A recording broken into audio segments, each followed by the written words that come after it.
Graça e paz, meus irmãos. Eu sou Manuel Costa e estamos em mais um momento de fé. Eu quero deixar uma mensagem para vocês no livro de Apocalipse, capítulo 3, versículo 16, 17, que diz assim: Assim porque és morno, e não é frio nem quente, vomitar-te-ei da minha boca. Como dizes, rico sou, estou enriquecido, de nada tenho falta, mas não sabe que és um desgraçado, miserável, pobre, cego e nu. Amém, meus irmãos? Nós temos que entender aqui que essa mensagem que João viu em Apocalipse é para a igreja de Laodiceia.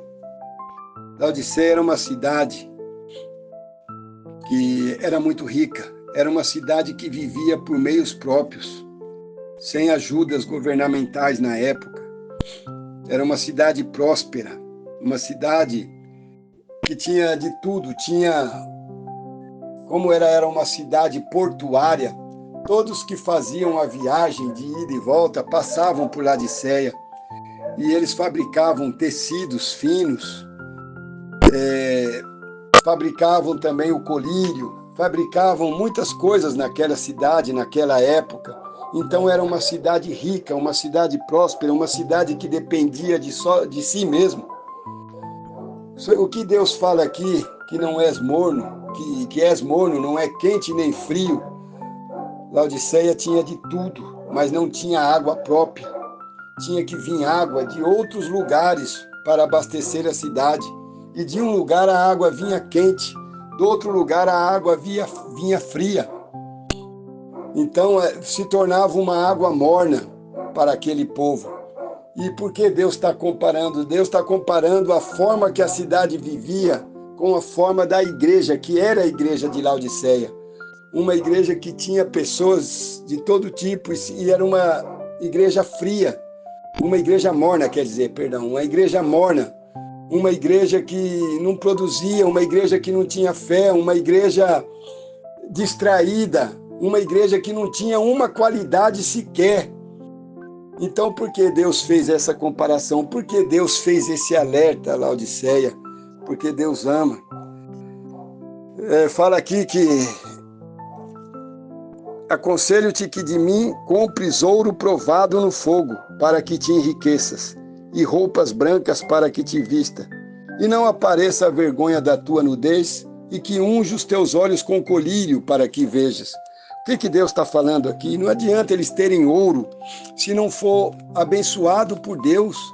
Nós temos que ter a presença de Deus em tudo que nós fazemos nessa vida. Então, como a cidade era rica, eles entravam dentro das igrejas na época e achavam que eles já tinham de tudo, mesmo não buscando a presença de Deus. E quantos de nós não vivemos assim?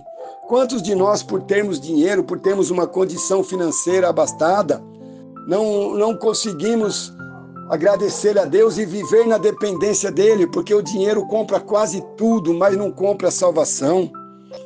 Aqui ele fala que roupas brancas para que te vista e não apareça a vergonha da tua nudez. Por que essas roupas brancas? O que Deus está falando aqui com a igreja? Porque eles eram sujos, eles eram impuros, viviam no pecado, não estavam preocupados com a servidão a Deus, com a retidão diante de Deus. Eles tinham a riqueza, eles tinham o ouro, eles tinham uma economia favorável na época e não conseguiam buscar a Deus, dar o valor a Deus por tudo que eles tinham. Então essas roupas sujas significam o pecado. Deus pede vestes brancas para eles, pede para eles se vistam de branco para que eles possam ser purificados. Também fala do colírio, para que vejas. Eles fabricavam o colírio, mas eles não tinham os olhos para Deus, eles viam somente aquilo que eles queriam ver. E hoje acontece muito disso. As pessoas têm os olhos voltados somente para aquilo que interessa para a vida deles. Muitas vezes nós procuramos igrejas que falam aquilo que nós queremos ouvir e não o que é necessário. Mas dá uma olhada no que Deus fala aqui: eu repreendo e castigo a todos quanto amo. Sê, pois, zeloso e arrepende-te. Então Deus está pedindo o arrependimento daquela igreja, o arrependimento daquele povo, para que Deus pudesse usá-los, para que Deus levasse eles ao caminho da salvação. Deus castiga. Que maravilha, irmão, Deus castigar a nós, Deus nos repreender, corrigindo os nossos erros, significa amor, significa que Deus está a nosso favor, que Ele quer o nosso bem. E muitas das vezes, como a cidade de Laodiceia, nós vivemos pelos nossos próprios recursos, pelas nossas próprias forças, pelo nosso próprio entendimento. A palavra de Deus é bem clara. Nós temos que ter qualidades divinas em nós temos que nos abastecer das coisas dos céus, para que possamos ajudar a nós, a nossa família, a nossa casa, os nossos vizinhos, os irmãos na igreja. Meu irmão, tudo o que é vazio não tem valor, nós não podemos ser vazios, nós temos que ser carentes, nós temos que preencher essa carência de Deus nas nossas vidas, para que sejamos exemplo, para que possamos multiplicar, para que possamos levar palavra de conforto para quem está vivendo um mau momento. Quantas pessoas entram na igreja angustiadas, depressivas e continuam uma vida de luta sem resultados. Deus, Ele nos dá resultado. Nós temos que entender, porque Jesus fala aqui: eis que estou à porta e bato. Se alguém ouvir a minha voz e abrir a porta, entrarei em sua casa.